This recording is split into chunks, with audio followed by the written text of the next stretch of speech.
श्री स्वामी समर्थ. नमस्कार मित्र हो, स्वामी कृपा या यूट्यूब चॅनलमध्ये तुमचं स्वागत आहे. जी स्त्री या वेळेत अंघोळ करते तिच्या घरी लक्ष्मी सदैव वास करते. भगवान विष्णू म्हणतात की गरुड पुराणामध्ये मानवी जीवनाबद्दल कोणती कार्य कधी करावीत याबद्दल सर्व काही सांगितलेले आहे. विशिष्ट कार्य विशिष्ट वेळी केल्याने माणसाला कधीही संकटाचा सामना करावा लागत नाही व त्याच्या जीवनामध्ये सुख समृद्धी येते. तसेच माणसाच्या झोपण्याची वेळ, उठण्याची वेळ, तसेच अंघोळ करण्यासाठीची देखील वेळ निश्चित करण्यात आलेली आहे. असेच एकदा भगवान विष्णू आणि माता लक्ष्मी क्षीरसागरातील शेषनागाच्या शय्येवर विसावले होते. त्यानंतर गरुड पक्षी त्या ठिकाणी येतो आणि भगवान विष्णू आणि माता लक्ष्मीला विचारू लागतो, हे परमेश्वरा, या पृथ्वीला भेट देऊन आलो आहे. मी पाहिले आहे की पृथ्वीवर अनेक लोक रोज आंघोळ करतात, परंतु तरीही ते दुःखी राहतात. त्यांच्या दुःखी होण्याचे कारण काय आहे? हे परमेश्वरा, कृपया मला सांगा की स्नान करण्याचा सर्वोत्तम मार्ग कोणता आहे? अंघोळ कधी आणि कशी करावी? स्नान करताना कोणते मंत्र जपावेत? हे सर्व प्रश्न जाणून घेण्याची माझ्या मनात इच्छा निर्माण होत आहे. गरुड महालक्ष्मीला म्हणतात, हे माते, मी आज असेही पाहिले आहे की अनेक स्त्रिया रोज स्नान करून तुमची पूजा करतात, पण तरीही तुम्ही त्यांच्या घरात का राहत नाही? हे याचे कारण काय आहे? हे प्रश्न गरुडजी विचारतात. तेव्हा भगवान विष्णू म्हणतात, पक्ष्यांचा राजा गरुड, तू योग्य प्रश्न विचारला आहे. अंघोळ करणे हे फार महत्त्वाचे आहे. या गोष्टी आपल्याला अगदी सामान्य, साध्या, सोप्या वाटतात, परंतु आपल्या पूर्वापार चालत आलेल्या प्रत्येक बाबींमध्ये काहीतरी अर्थ दडलेला आहे. आपण त्या गोष्टींकडे लक्ष देत नाही, त्यामागील शास्त्र देखील समजून घेत नाही. अंघोळीने शरीर शुद्ध होते आणि मनुष्यपूजी वगैरे कर्मकांड करण्यास पात्र होतो. त्यामुळे माणसाने रोज अंघोळ करावी. तुमच्या सर्व प्रश्नांची उत्तरे देण्यापूर्वी मी तुम्हाला एक अतिशय पवित्र गोष्ट सांगतो. तुम्ही ती लक्षपूर्वक ऐका. या कथेत तुम्हाला तुमच्या सर्व प्रश्नांची उत्तरे मिळतील. असे सांगून भगवान विष्णूंनी गरुडजींना स्नानाचे महत्त्व सांगणारी एक कथा सांगितली, जी सर्व मानवांनी लक्षपूर्वक ऐकली पाहिजे. ही कथा श्रवण केल्याने मनुष्याला शेकडो तीर्थक्षेत्री स्नान करण्याचे पुण्य प्राप्त होते. म्हणून तुम्ही सर्वांनी ही कथा पूर्णपणे ऐकावी. पण त्याआधी, व्हिडिओमध्ये पुढे जाण्याआधी, जर तुम्हालाही भगवान विष्णूंचा आशीर्वाद हवा असेल तर व्हिडिओ संपूर्ण पहा आणि चॅनलला सबस्क्राईब करून कमेंट बॉक्समध्ये जय हरी नक्की लिहा. तर चला सुरुवात करूया. भगवान विष्णू म्हणतात, पक्ष्यांचा राजा गरुड ही प्राचीन काळातील गोष्ट आहे. मध्य देशात एक अतिशय सुंदर शहर होते. तिथे एक श्रीमंत व्यापारी राहत होता. त्याला 3 मुली होत्या. आपल्या मुलींना कधीही काहीही कमी पडू दिले नाही. त्याने त्यांना मोठ्या प्रेमाने, लाडाने वाढवले होते. त्यांच्या मुली स्वभावाने खेळकर होत्या आणि अतिशय सुंदर देखील होत्या. वडिलांनी सर्व कर्तव्य पार पाडली. आपल्या मुलींना सर्व काही दिले, परंतु त्याने एक चूक केली. ती म्हणजे त्याने आपल्या मुलींना शास्त्राचे आणि योग्य संस्कार याचे ज्ञान दिले नाही. आयुष्यात सर्व काही मिळूनही त्यांच्या मुलींचे आयुष्य अपूर्ण होते. ज्ञानाशिवाय मनुष्य पूर्ण होत नाही. पैसा, संपत्ती आणि सौंदर्य असूनही प्रत्येक स्त्रीकडे जे असायला हवे ते ज्ञान त्यांच्या मुलींकडे नव्हते. मग त्यांच्या तीनही मुली तरुण झाल्यानंतर शेठने आपल्या तीनही मुलींची लग्न एका चांगल्या कुटुंबात केली. तीनही मुलींचे पती मोठे उद्योगपती होते आणि ते सर्व राजवाड्यात राहायला गेले. तिन्ही मुली सुद्धा राहायला आपापल्या घरी गेल्या. आपल्या घरी गेल्यावर त्यांचे भारी स्वागत करण्यात आले. लग्नानंतरचे सर्व विधी पार पडले. तिघींचे सासरे लोक त्यांचा आदर करत होते आणि त्या तिघही इतरांशी प्रेमाने वागायच्या. त्यांच्या सासरच्या घरी प्रेमाने राहू लागल्या. तिघी सुद्धा सकाळी उशिरा उठायच्या, अंघोळ उशिरा करायच्या, कधी कधी अंघोळ न करता जेवायच्या, अधूनमधून पूजा करायच्या. सासूने त्यांना अनेक वेळा समजावून सांगण्याचा प्रयत्न केला, पण त्यांनी त्याचा सल्ला ऐकला नाही. त्याचे काहीच ऐकले नाही आणि स्वतःचे काम करू लागले. पण जसा जसा वेळ निघून गेला तसा त्या तीनही मुलींच्या सासरच्या घरात अडचणी निर्माण होऊ लागल्या. तिघींच्या पतींना व्यवसायात आर्थिक तोटा होऊ लागला आणि हळूहळू त्यांचा संपूर्ण व्यवसाय बुडू लागला. इतरांकडून कर्ज घेऊन व्यवसाय चालवायला सुरुवात केली, पण तरीही त्यांना तोटा सहन करावा लागला. त्यामुळे घरात सतत कलह होत होता. पुन्हा पुन्हा मारामारी होऊ लागली. जेव्हापासून या तिघी त्या घरात राहायला गेल्या होत्या तेव्हापासून त्यांच्या घरात संकटे येऊ लागली. तीनही बहिणींना त्यांच्या सासरच्या घरात पैशांची इतकी कमतरता भासू लागली की त्यांच्या घरातून सर्व काही गमवावं लागलं आणि त्या सर्व एका झोपडीत राहू लागल्या. परंतु तिघी बहिणींना झोपडीत राहणे पसंत नव्हते.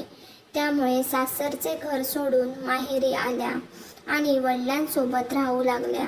परंतु घरी आल्यानंतर ही त्यांच्या सवयी बदलल्या नाहीत आणि घरी आल्यानंतरही तिन्ही बहिणी मोठ्या थाटामाटाने जगू लागल्या. तिथेही तिघी उशिरा उठायच्या, उशिरा अंघोळ करायच्या, तर कधी अंघोळ करायच्या नाही, तर कधी अंघोळ न करता जेवायच्या. त्यामुळे त्यांच्या वडिलांनाही व्यवसायामध्ये तोटा होऊ लागला. आर्थिक व्यवस्थाही ढासळू लागली. मग एके दिवशी भगवान विष्णू साधूच्या रूपात त्यांच्या दारात आले. त्या साधूचे प्रेमाने स्वागत केले. पाय धुवून नमस्कार केला. तेव्हा शेठला जवळ बोलावून साधूच्या समोर उभे केले आणि त्यांच्याबद्दलची संपूर्ण हकीकत सांगायला सांगितले. साधूने शेठच्या तिन्ही मुलींकडे पाहिल्याबरोबर त्यांना संपूर्ण सत्य समजले. त्या तिन्ही बहिणी भोवती नकारात्मक ऊर्जेचे वर्तुळ होते जे त्यांच्यासोबत फिरत होते. त्या कुठेही गेल्या तरी ती नकारात्मक ऊर्जा साथ सोडत नव्हती. साधू त्या शेठला म्हणाल्या, तुझ्या तिन्ही मुलींच्या सवयींमुळे त्यांच्या भोवती नकारात्मक ऊर्जेचे वर्तुळ आहे. या कारणास्तव त्या जिथे जात आहेत तिथे फक्त दुःख आणि संकट येत आहे. तुमच्या तीनही मुली खूप आळशी आहेत. त्या उशिरा उठतात, उशिरा आंघोळ करतात, आंघोळ न करता जेवण करतात आणि त्यामुळे त्यांच्या आयुष्यात हे संकट येत आहे. मग त्या साधूने त्या व्यापाऱ्याला आणि व्यापाऱ्याच्या मुलींना खूप महत्त्वाचे ज्ञान दिले आणि त्यांना दररोज त्यांचे पालन करण्यास सांगितले. भगवान विष्णू म्हणाले, स्नानाचे 4 प्रकार आहेत: ब्रह्मस्नान, देवस्नान, मानव स्नान आणि दानव स्नान. याचेही वर्गीकरण वेळेनुसार केले जाते. शास्त्रात ब्रह्ममुहूर्तावर स्नान करणे श्रेष्ठ मानले गेले आहे. ब्रह्ममुहूर्त म्हणजे रात्रीचा शेवटचा तास आणि सूर्योदयाच्या ठीक 1.5 किंवा 2 तास आधी असतो. पहाटे 3:30 ते 5 ही वेळ शास्त्रामध्ये दिवसाची सर्वोत्तम वेळ सांगितली आहे. कारण यावेळी वातावरणात अद्भुत आणि चमत्कारी ऊर्जा असते. हा काळ देवांचा काळ आहे, म्हणून यावेळी देवांचे स्मरण करावे. ब्रह्ममुहूर्तावर केलेल्या स्नानाला श्रेष्ठ स्नान मानले गेले आहे. यावेळी स्नान करून सूर्यदेवाला अर्घ्य अर्पण केल्याने जीवनात सुख, समृद्धी आणि शांती प्राप्त होते.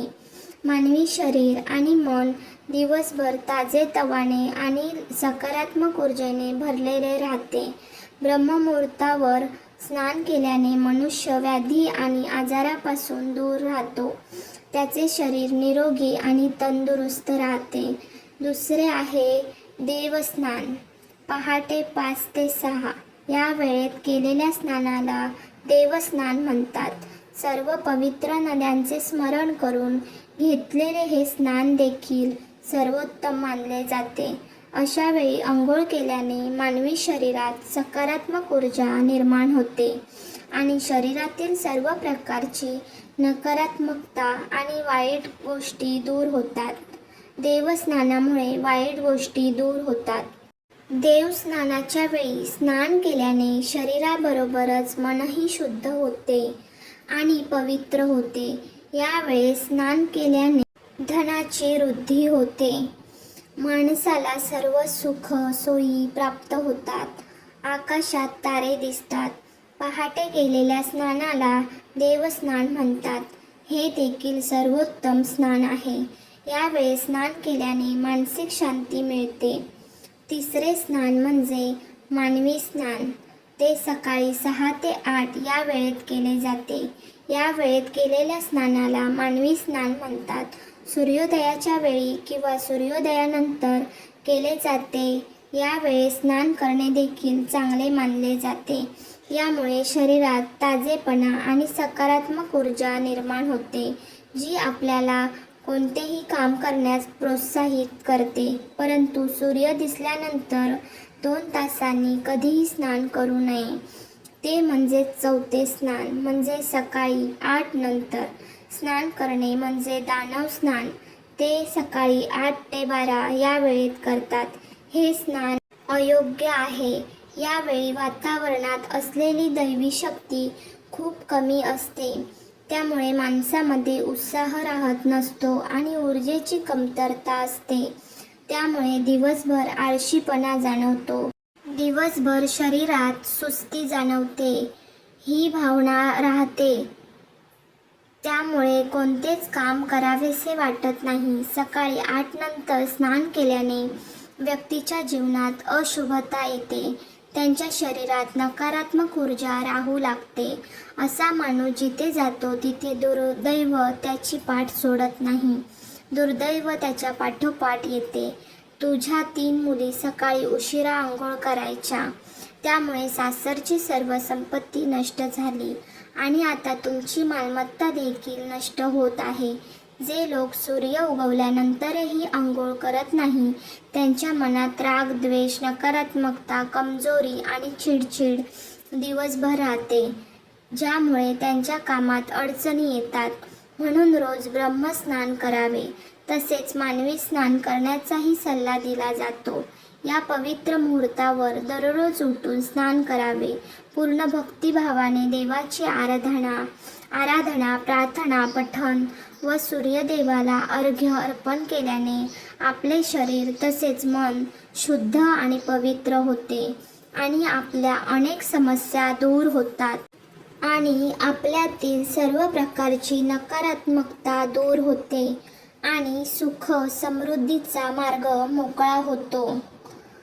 संध्याकाळी आणि रात्री आवश्यक नसल्यास अजिबात स्नान करू नये. भगवान विष्णू म्हणतात, आता मी तुम्हाला अत्यंत महत्त्वाच्या मंत्राबद्दल सांगणार आहे, ज्याचा जप स्नान करताना करावा. म्हणून या मंत्राचा जप करत जो कोणी स्नान करतो त्या क्षणी त्याची सर्व पापे नष्ट होतात. त्याचे दुर्दैव नष्ट होऊन त्याला सुख समृद्धी प्राप्त होते. तो मंत्र पुढील प्रमाणे आहे. लक्षपूर्वक ऐकावे. गंगे च यमुने चैव गोदावरी सरस्वती नर्मदे सिंधू कावेरी जलस्मिन् सन्निधी कुरु. याचा अर्थ आहे, गंगा, यमुना, गोदावरी, सरस्वती, नर्मदा, सिंधू आणि कावेरी माता, तुम्ही सर्व माझ्या स्नानाच्या पाण्यात या. या मंत्राचा जप केल्याने सर्व तीर्थक्षेत्रात स्नान केल्याचे पुण्य प्राप्त होते. अशा प्रकारे भगवान विष्णूंनी त्या शेठला स्नानाचे महत्त्व सांगितले. तेव्हा शेठच्या तिन्ही मुलींनाही आपली चूक समजली. त्या आपल्या सासरच्या घरी राहायला गेल्या आणि भगवान विष्णूंनी सांगितलेले स्नानाचे सर्व नियम पाळू लागल्या. सकाळी सकाळी ते नियम पाळू लागल्या. तिघी सकाळी ब्रह्ममुहूर्तावर उठून स्नान करून सूर्यदेवाला अर्घ्य देऊ लागल्या. रोज सकाळी अंघोळ केल्याने त्यांचे शरीर शुद्ध झाले आणि नकारात्मक ऊर्जा देखील हळूहळू नष्ट झाली. त्यांच्या पतीचा व्यवसाय चांगला चालू लागला आणि त्यांनी गमावलेले सर्व वैभव त्यांना परत मिळाले आणि तिघी बहिणी आनंदाने राहू लागल्या. आपल्या आयुष्यात अंघोळीला खूप महत्त्व आहे. अंघोळीनंतर केली जाणारी पूजा ही सुद्धा सकाळीच झाली पाहिजे, तरच त्याची शक्ती मिळेल. म्हणून मनुष्याने रात्री किती उशिरा झोपले किंवा कितीही काम असेल तरीही लवकर उठून स्नान करावे. स्नान आणि देवपूजा ही वेळेतच झाली पाहिजे, तरच तिचा आपल्या जीवनात उपयोग, नाही तर आजारांना आमंत्रण. कारण मनुष्य जे काही कर्म करतो त्या प्रत्येक कर्माला महत्त्व असते. म्हणून स्नान, देवपूजा या कर्मांना पण तितकेच महत्त्व आहे. यामुळे रोज सकाळी लवकर अंघोळ करावी. सकाळी 8 नंतर स्नान करणे अशुभ आहे. अशा प्रकारे भगवान विष्णूंनी गरुडजींना स्नानाचे महत्त्व सांगितले. मित्रहो, जर तुम्हाला ही माहितीपूर्ण व्हिडिओ उपयुक्त वाटली असेल तर व्हिडिओला एक लाईक नक्की करा आणि चॅनलला सबस्क्राईब करून आम्हाला प्रोत्साहित करा. तसेच व्हिडिओ संपूर्ण पाहिल्याबद्दल आपणा सर्वांचे मनापासून आभार. धन्यवाद. श्री स्वामी समर्थ.